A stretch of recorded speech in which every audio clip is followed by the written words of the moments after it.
Alright, our today's task, rear sway bar on a 2016, 2017, and this is the only two models that had the rear sway bar inside the subframe. I bought all this lot in links, no problem, but here's the catch. Here's the catch. Previous models, the sway bar sat in here, so it's easy to come off, no problem. You don't have to hire us. On this one, you gotta drop the entire subframe. All this gotta come down 3 to 4 inches, just enough room to take the sway bar, which is right in here. You can see it. 6 right here on top. And you gotta drop this whole subframe down that much. Then we're gonna fish it out one side, but we gotta take the piping out, release some of the tension here, and have it all come down, and then we'll fish it, put it back in. Now, the book calls for 8 to 9 hours to do this job. We'll see. I'm not sure if it's gonna take 8 to 9 hours. I haven't done one like this one. I've done them on other cars, but here we are. Let's get to it. All right, we got a couple things out. We got plastics out. Okay, all the plastics are out.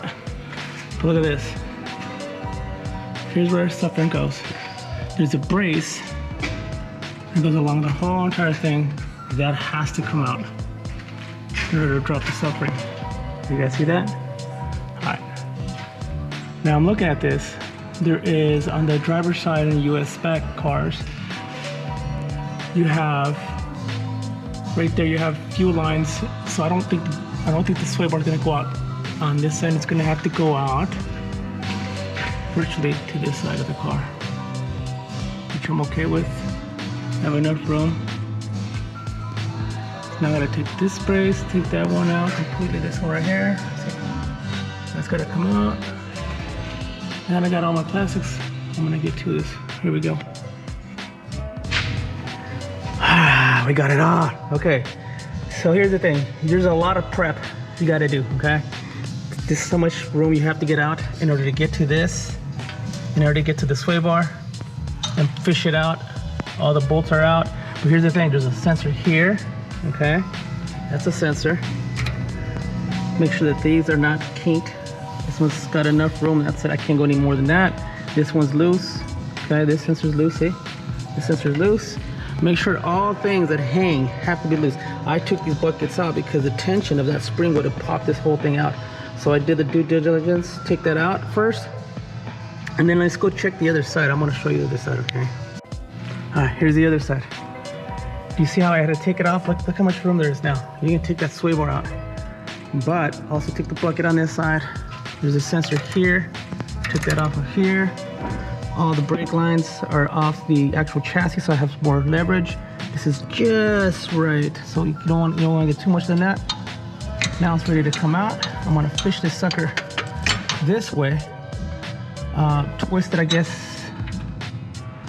That's the thing. I'm gonna have to use both my hands, so I can't do this with holding it. But look how much.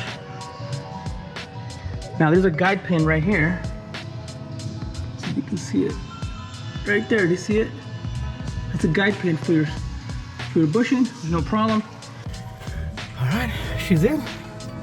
Now fishing it in is no problem. Just going through here, going that way, and then making sure you don't hit anything. But with this kind of clearance, no issues.